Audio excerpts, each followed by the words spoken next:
and you might come up with inspirational quotes like, "Alone we can do so little, together we can do so much." That's from Helen Keller. And the idea of working in groups is the basic philosophy driving a new push in California, project-based learning, it's called, and it's quickly gaining popularity because of the state's new, more rigorous academic standards that require public school students to hone their critical thinking skills and problem-solve in groups. The California Report's education reporter Anna Tentakoulis introduces us to one teacher who believes this approach is the best way to engage students at all levels of learning. This is 10th grade World Civ class, and they're not very happy with the seating options. Well, what are the seating options? There are 4 stools out and 3 chairs off to the side, and that's it. That's all they get. That's right. There are no desks in Edward Coyne's class today. He teaches at Benicia High School, north of Oakland.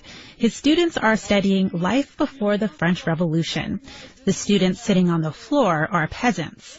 Those who grabbed one of the open seats are noble lords and the king and queen. King Louis and Milady, which you're going to be Marie Antoinette. So, as peasants, are you equal? No. What do peasants do for a living? Work. You're going to farm. Now, group work is not a new idea in public education, but up until now, it was considered an add-on.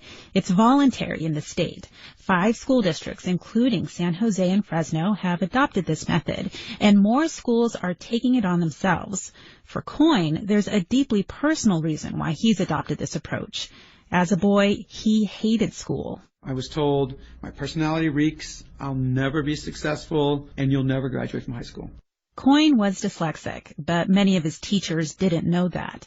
He says he struggled reading long chapters and staying focused. I went to the dark side based on that. I'm like, great, I'm not going to graduate. Well, then hell, I'm going to become the biggest partier in the whole school. So he drank and used drugs. On his 19th birthday, he wound up in the hospital.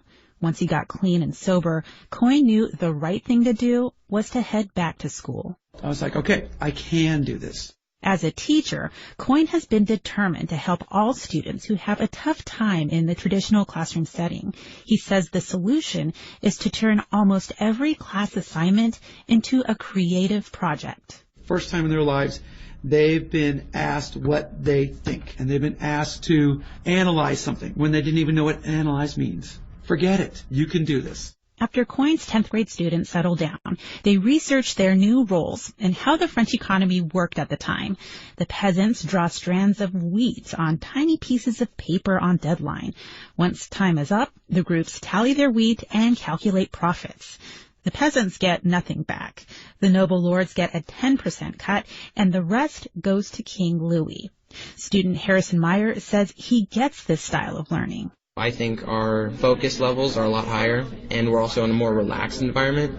You kind of get more personal freedom here.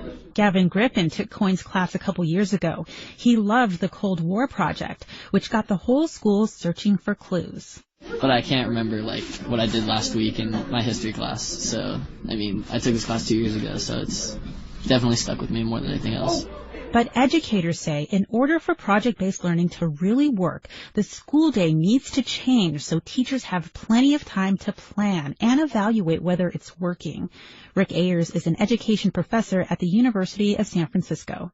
Sometimes people will say, this sounds like a cool project, let's do that, I bet they'll like it. But it's not exactly going anywhere and it's not connected to anything else. So teachers will need leadership that will both give them the space to develop it and also give them critical feedback, really look at what they're doing. And tomorrow, we'll learn what a high school in San